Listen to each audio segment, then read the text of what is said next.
There are many different factors which contribute to a school leaver's decision to take a gap year. For some, the gap year signals a time to get out of Australia, while for others it is a time to join the workforce so that their university days are a bit less of a struggle. Jess Sutherland is no exception. After completing high school on the northern beaches of Sydney in 2012, Jess is currently taking a gap year before moving on to study a Bachelor of Marketing at the University of New South Wales. It was Jess's original intention to go straight to university. However, she soon learned that one does not recover that quickly from the fatigue of the high school certificate. Halfway through Year 12, I wasn't originally going to defer, but after the HSC exams, I thought I wouldn't be able to get back into it after a break. I was so burnt out. I thought I couldn't stand the thought of going back to studying.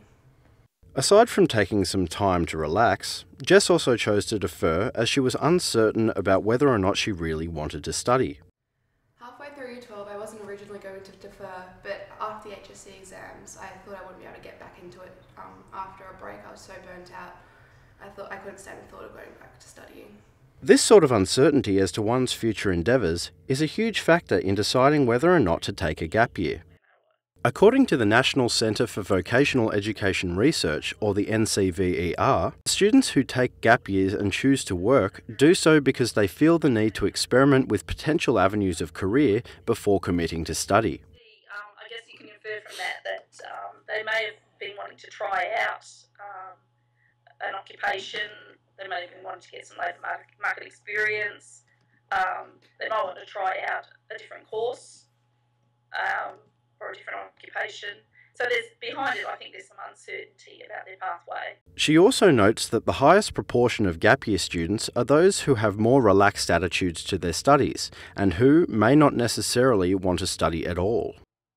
The group that chooses to take gap years seems to be a little lower than the average in terms of academic achievement, and they tend to have slightly more, I would say, ambivalent attitudes. This is certainly true in Jess's case. I just managed to get through school, but I'm still not sure what I really want to do, so I'm working just to see what else is out there in the workforce and see if there's anything else I would rather study.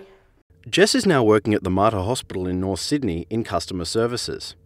Through a family connection, she was able to find this job which allows her to earn money whilst at the same time work out what she wants to do. It's a good job, pays well. I work with a good bunch of people. It's a bit weird when people ask when I work at a hospital because I'm kind of a bit too young to be a nurse. Jess is also attracted to the financial advantages of taking a gap year.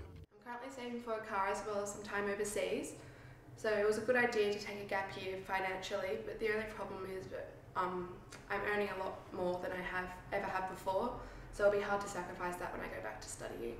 The NCVER agrees that the financial advantages of the gap year are a major influence on young people's decisions to defer their studies. Therefore, they need to earn the money. They need to position themselves effectively to undertake their study. And when you look at what they did when they were during their gap year, most of them were working. All in all, however, the NCVER says the decision to take a gap year does involve a large number of different factors. However, the greatest determinant does seem to be a student's uncertainty as to their future.